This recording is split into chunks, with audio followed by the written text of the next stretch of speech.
हाँ जी, नमस्कार। राधे राधे, हर हर महादेव। मैं आपका आचार्य देव। आज आपको इस वीडियो पे एक ऐसी बात बताएंगे जो ना तो भूतो न भविष्यत वाली बात होगी। आपको यूट्यूब जगत पे तो नहीं मिलेगा, किताबों में भी नहीं मिलेगा। ना तो किताबों में मिलेगा, न यूट्यूब पे मिलेगा। फिर ये आया कहाँ से? कुछ चीज़ें, बहुत सी ऐसी चीज़ें हैं जो किताबों में नहीं हैं, क्योंकि सृजन सदैव होता रहा है।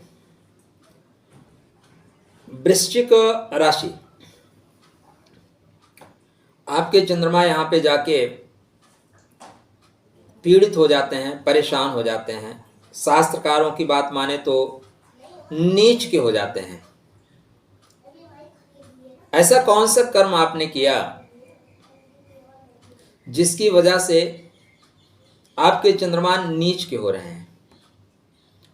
और सबसे खास बात यह है, वृश्चिक राशि वालों के आईएएस बनने के योग हो कुंडली में। नॉर्मल कुंडली में जो योग में व्यक्ति आईएएस बन जाता है, वही वृश्चिक राशि के कुंडली में वो योग होने के बाद भी आप आईएएस नहीं बन पाते। चंद्रमा सभी योगों की जननी है, माँ है, और माता के पीड़ित होने पे बच्चों का सुख पीड़ित हो जाता है। तो आखिर आपका चंद्रमा क्यों नीच का हुआ? चंद्रमा आपका क्यों विशाखा में गया? आपके चंद्रदेव अनुराधा में क्यों गए, या आपके चंद्रदेव ज्येष्ठा में क्यों गए? ये जो क्यों है ना, बहुत इंपॉर्टेंट है। ज्योतिष में तो बहुत महत्व है और जीवन में बहुत महत्व है। देखिए, ज्ञान को जो है ना, तर्क के कसौटी पे कसिए। जब तक ज्ञान तर्क की कसौटी पे नहीं कसा जाएगा, ज्ञान खरा नहीं होगा। इसलिए आप सीख रहे हैं तो भी क्यों पूछना शुरू करें। कोई अगर आपसे क्यों पूछता है तो झल्लाएं नहीं, उस क्यों का उत्तर तलाशें। क्योंकि कोई ना कोई तो आपसे पूछ लेगा, क्यों ऐसा, क्यों ऐसा हुआ। उस क्यों का उत्तर यदि आप नहीं जानते हैं तो आप बोलेंगे कि तू नास्तिक हो गया है, धर्म में, ज्योतिष में तू कुतर्क कर रहा है। कुतर्क नहीं, यह परिष्कृत तर्क है।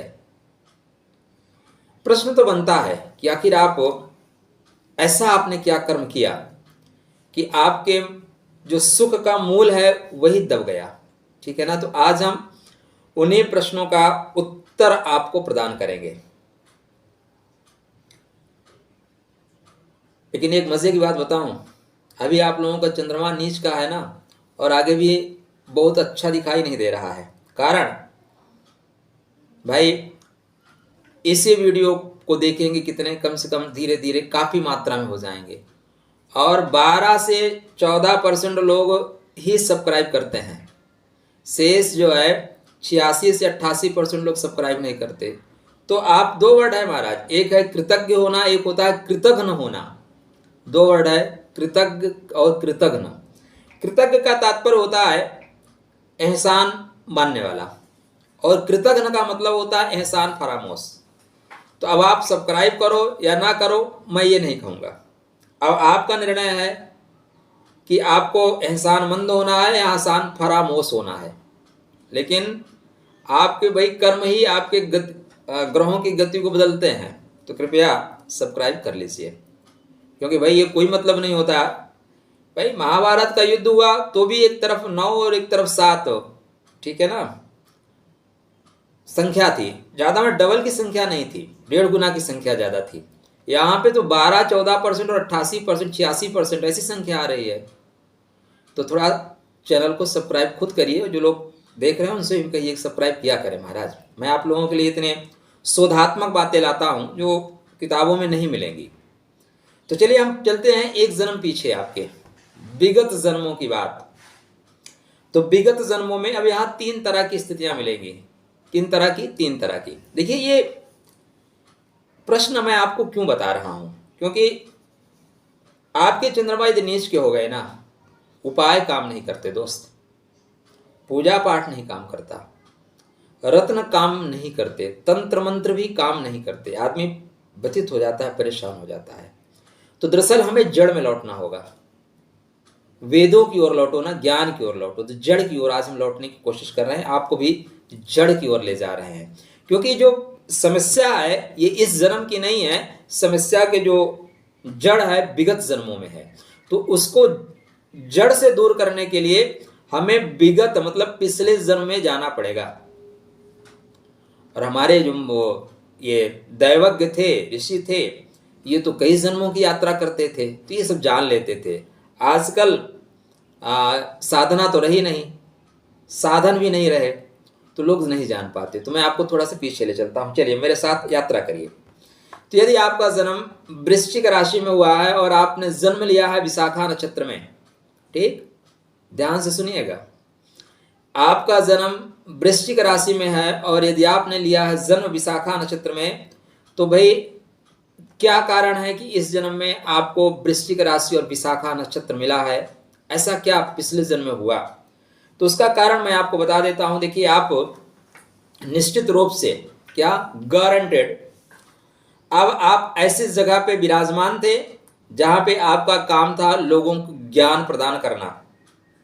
ऐसी संस्था में थे जहां पे बहुत लोगों को आपको ज्ञान प्रदान करना था, लेकिन स्वार्थवश अपने कुछ उद्देश्यों की पूर्ति के लिए आपने अपने विद्या को, अपने ज्ञान को, अपनी सीमा रेखा को संकुचित कर दिया।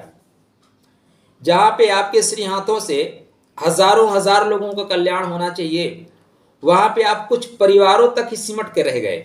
जैसी कुछ विद्याएं होती हैं वो सब के लिए होती हैं, लेकिन आप किसी संस्था में या किसी व्यक्ति के लिए विद्या देना शुरू करिए। यदि आप संस्था में हैं तो आपके उस विद्या से हजारों लोग लाभान्वित होंगे, किंतु किसी व्यक्ति से जुड़ जाइए तो विद्या संकुचित हो जाएगी, कुछ धाई तक ही पहुंच पाएगी, सैकड़े में भी नहीं पहुंच पाएगी। या आपकी जो विद्या परमात्मा ने आपको प्रदान की थी कि सर्वजन हिताय सर्वजन सुखाय आप उसका उपयोग करें, वो विद्या का उपयोग करते हुए आपने सिर्फ और सिर्फ धनार्जन किया। बहुत से ऐसे लोग आपको दिखेंगे एस्ट्रोलॉजी जगत में भी और डॉक्टरी जगत में भी, मरीज मर रहा है लेकिन बोलते हैं पहले फीस भर दो उसके बाद हम काम करेंगे। आपको परमात्मा ने डॉक्टर बनाया है तो पैसा कमाइए, आप परिवार का पालन पोषण करिए, किसी ने मना नहीं किया। लेकिन कोई मर रहा है तो आप पहले बोलो कि पहले पैसा भर दो उसके बाद हम काम करें, ये ज्यादती होगी। अगर आप ऐसा कर्म कर रहे हैं तो अगले जन्म में आप भी तैयार हो जाइए, फिर से लौटना है, विशाखा में परफेक्ट नीच का होना है। तो विगत जन्मों में आपके साथ जो त्रुटि हुई ये हुई कि जो परमात्मा ने आपको परिष्कृत ज्ञान दिया था, जिस ज्ञान की आभा में, जिस ज्ञान की ज्योति में सारा संसार को आप प्रकाशित कर सकते थे, उस ज्ञान को आपने संकुचित कर दिया, उस ज्ञान को आपने सीमित कर दिया, उस ज्ञान को सिर्फ आपने धन कमाने का माध्यम मात्र बना दिया। इसलिए इस जीवन में आपको धन के लिए परेशान होना पड़ता है, आपको अपने बच्चों से परेशानी उठानी पड़ती है, आपको एजुकेशन के लिए परेशानी उठानी पड़ती है, ईष्ट से कनेक्टिविटी नहीं बन पाती, बड़े लोग आपको छल लेते हैं, आप अक्सर धर्म स्थानों पर चले जाते हैं। उसका कारण यही है। चलिए और चीजें विस्तार में बताएंगे, लेकिन पहले आगे के नक्षत्रों पे बात कर लेते हैं।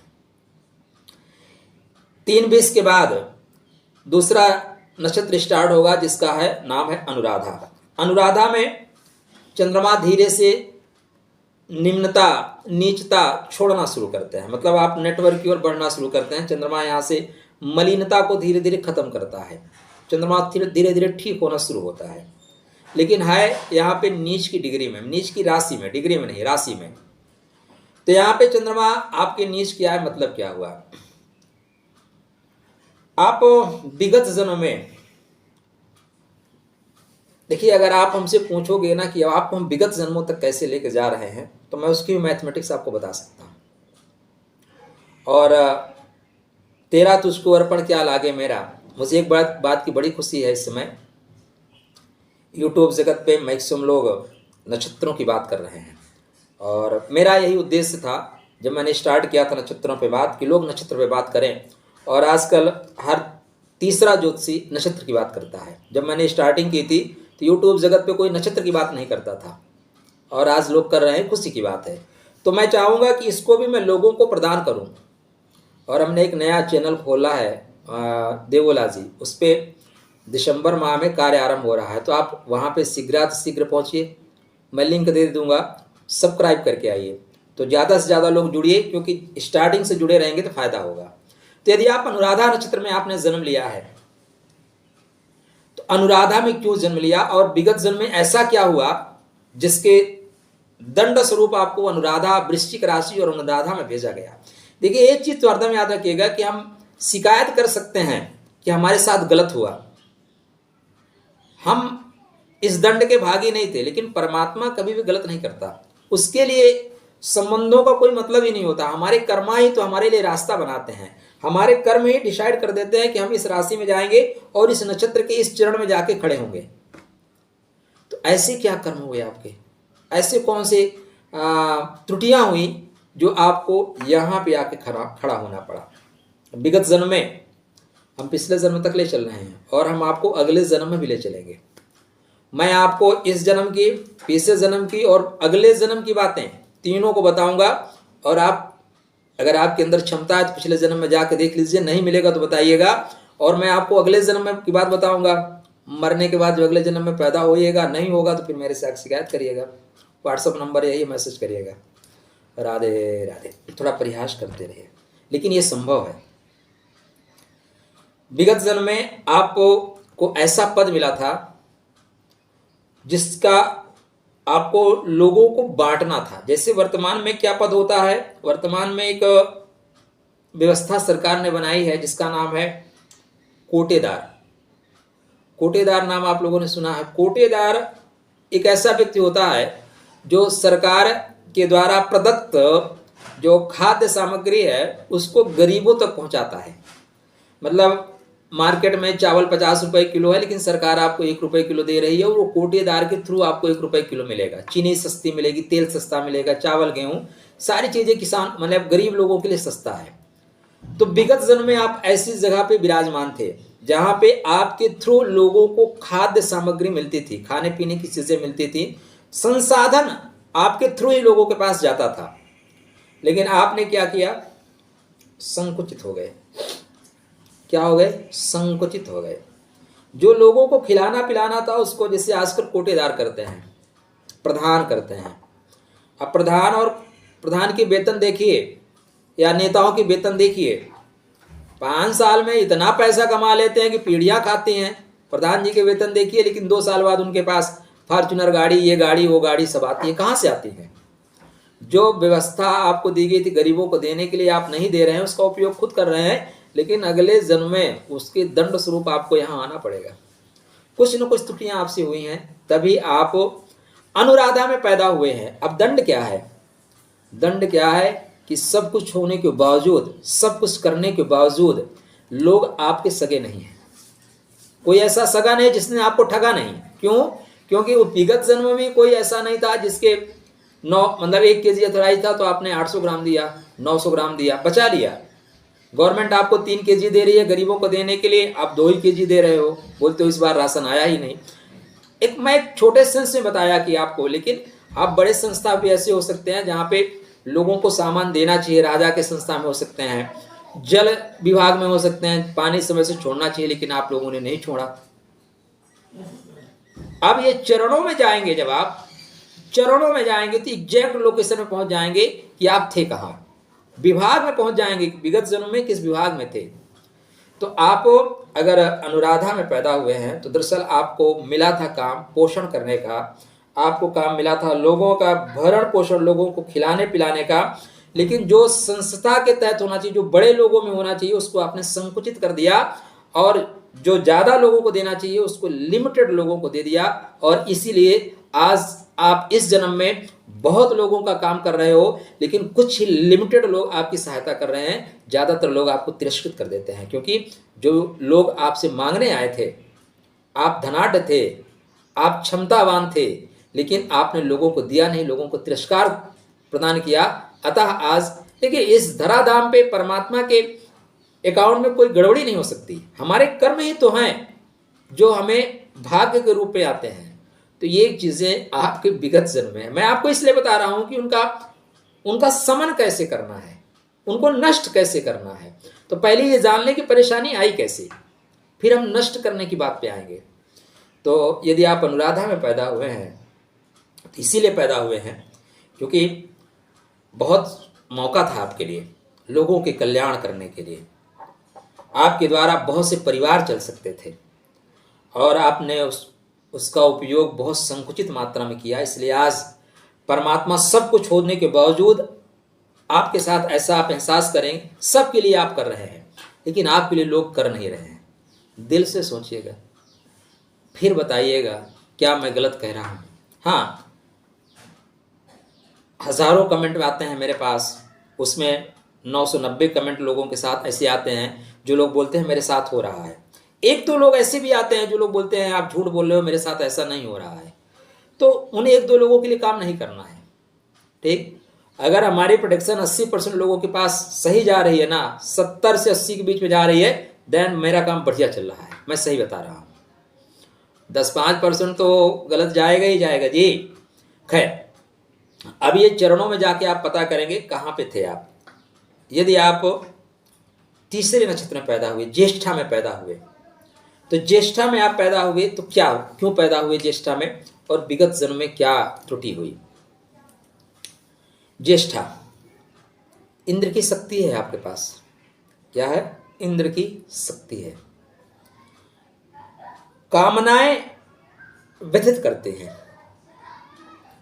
जो चीजें जहां से मिलनी चाहिए वो चीजें वहां से नहीं मिल रही हैं। इस जीवन की विडंबना क्या है? देखिए, तीनों नक्षत्रों की एक एक विडंबना है। तीनों नक्षत्रों में वृश्चिक राशि में 3 विडंबनाएं साथ साथ चलती हैं, ठीक। और यहाँ पे जो विडंबना चल रही है वो ये चल रही है कि जो चीजें जहां से मिलनी चाहिए वहां से नहीं मिलेंगी, और कामनाएं हैं कि तृप्त होने का नाम नहीं ले रही हैं। कामना तो जगी हुई है, कामना तो पूर्ति चाहिए ही चाहिए। लाभ या कामनाओं का पूर्ति के जो स्वामी है उसी के नक्षत्र में आपने जन्म लिया है। तो ऐसा क्या हुआ? आप विगत में लौटेंगे तो विगत में आप ऐसे नक्षत्र में, ऐसे जगह थे, ऐसे नक्षत्र में नहीं, ऐसे जगह पे थे जहां पे आपकी जिम्मेदारी थी।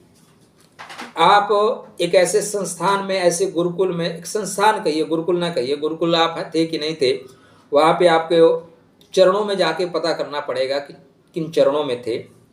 वहां पे आपके पास जिम्मेदारी ये थी कि आप पूरे समाज के, पूरे राष्ट्र के बच्चों के लिए काम करेंगे।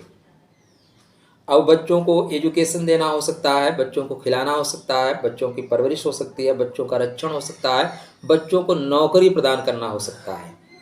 लेकिन विगत जन्मों में आप ऐसी जगह काम कर रहे थे जहाँ पे सबके परिवार का, मतलब कई लोगों का पालन पोषण करना था। या ये भी हो सकता है कि आपके 3-4 बच्चे रहे हों, ये भी संभावनाएं बनती हैं। ठीक है, थोड़ा संभावनाओं में तो जाना पड़ेगा। ये भी संभावनाएं बनती हैं कि आपके 3-4 बच्चे रहे हो, उन 3-4 में से आपने किसी एक का साथ दिया हो, 3 को आपने नेग्लेक्ट छोड़ दिया हो। आज भी ऐसे होता है, अगर 4 बच्चे हों तो किसी एक को ज़्यादा सपोर्ट किया जाता है, 2-3 को साइड में कर दिया जाता है, किसी को छोड़ दिया जाता है। आपने या तो बच्चों के संस्था में थे तो ऐसा किया, या अपने बच्चों के साथ ऐसा किया, उसका दंड स्वरूप अब आप कहाँ पैदा हुए? आप पैदा हुए ज्येष्ठा नक्षत्र में। किस नक्षत्र में? ज्येष्ठा नक्षत्र में। अब दंड ये मिला। अब इस जन्म में आपके साथ होगा क्या? ज्येष्ठा बड़े हो गए। सबसे पहले क्या हो गया? बड़े हो गए। घर में आप बड़े हैं, अगर नहीं भी बड़े हैं तो जिम्मेदारियों को लेके खड़े हैं। अगर नहीं बड़े हैं तो जिम्मेदारियों को लेके खड़े हैं। आप कोई भी आपके आसपास परिवार में, रिश्तेदारी में किसी को आपको ज़रूरत होगी, वो फ़ोन करेगा, भाई साहब कहाँ हो? वो आप बोलेंगे मैं तो आपके लिए बैठा हूँ जी, आदेश करिए। वो आपको बुलाएगा, आपसे काम कराएगा, बाद में आपको राधे राधे कर देगा। एहसान है, थैंक यू भी नहीं बोलेगा जी। काम हो गया तो उसने आपको हायर किया इसलिए काम हो गया, बिगड़ गया तो आपकी वजह से बिगड़ गया। आप अक्सर अपना कंधा लोगों को बंदूक चलाने के लिए देते रहेंगे, भाई मेरा कंधा यूज़ कर ले, क्योंकि जब आपको सही तरीके से यूज़ करना था तो आपने यूज़ नहीं किया। तो आपके जीवन में सबसे बड़ी विडंबना ये होगी पनिशमेंट। देखिए, हम सब आए तो हैं इस धराधाम पे पनिशमेंट लेके ही, अपने अपने कर्मा का फल देने के लिए, भुगतने के लिए। अब जेल में आए हैं तो हर व्यक्ति का जेल में एक नियमित धारा के तहत तो उसको दंडात्मक प्रक्रिया में गुजरना पड़ता है। तो आपके ऊपर जो धाराएं लगी हैं वो धारा ये लगी है कि संतान से आपको पीड़ा मिलेगी। संतान के लिए कभी कभी लोग तरस जाते हैं। संतान होती है तो संतान अपने गुण धर्म का पालन नहीं करती, मूल कर्तव्यों का पालन नहीं करती। पहले तो संतान संबंधी कष्ट, परिवार संबंधी कष्ट, या संतान हो भी गई तो संतान आपको निगलेक्ट करेगी। ये आपके विगत जन्मों का लेखा जोखा है महाराज जी। कहाँ पे है? विगत जन्मों का लेखा जोखा है। तो आगे जन्म में क्या होगा, अगले जन्म में किन चीज़ों को लेकर पैदा होंगे, चर्चा करेंगे। विषय बहुत इंटरेस्टिंग है, बहुत इंटरेस्टिंग है।